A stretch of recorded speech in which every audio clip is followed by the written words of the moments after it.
ಗೋಪಾಲದಾಸರು ಅವರಿಗೆ ರೊಟ್ಟಿಯನ್ನ ಮಾಡಿಕೊಟ್ಟು, ನೋಡಿ ಅನ್ನವೇ ಹೋಗದ ವ್ಯಕ್ತಿಗೆ ರೊಟ್ಟಿಯನ್ನ ಅಭಿಮಂತ್ರಿಸಿ ಅದನ್ನ ಕೊಟ್ಟು ಧನ್ವಂತರಿಯಲ್ಲಿ ಪ್ರಾರ್ಥನೆಯನ್ನ ಮಾಡಿ ನಮ್ಮ ಜಗನ್ನಾಥದಾಸರ ಪರವಾಗಿ ಗೋಪಾಲದಾಸರು ಮಾಡಿದ ಸ್ತುತಿ ಅದ್ಭುತವಾಗಿದೆ.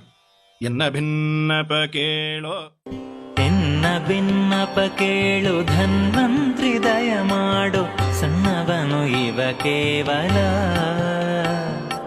ಬನ್ನ ಬಡಿಸುವ ರೋಗವನ್ನು ಮೋಚನೆ ಮಾಡಿ ಚೆನ್ನಾಗಿ ಪಾಲಿಸುವುದು. ಆರೋಗ್ಯ ಆಯುಷ್ಯ ಐಶ್ವರ್ಯವೆಂಬೋ ಈ ಮೂರು ವಿಧ ವಸ್ತುಗಳು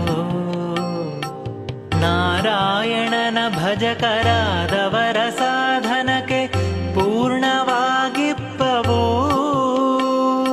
ಘೋರ ವ್ಯಭಿಚಾರ ಪರನಿಂದ ಪರವಿತ್ತಾಪಹಾರ ಮಾಡಿದ ದೋಷದಿ ದರಿದ್ರರಾಗುವರು ಮೂರು ವಿಧದಿಂದಲಿ. ಕಾರಣನು ನೀನೇ ದುಷ್ಕರ್ಮ ಪರಿಹರಿಸು. ನಿನ್ನವರಲಿ ಇವಗೆ ಇನ್ನುರತಿಯನ್ನು ಕೊಟ್ಟು ನಿನ್ನವನೆಂದು ಅರಿದು.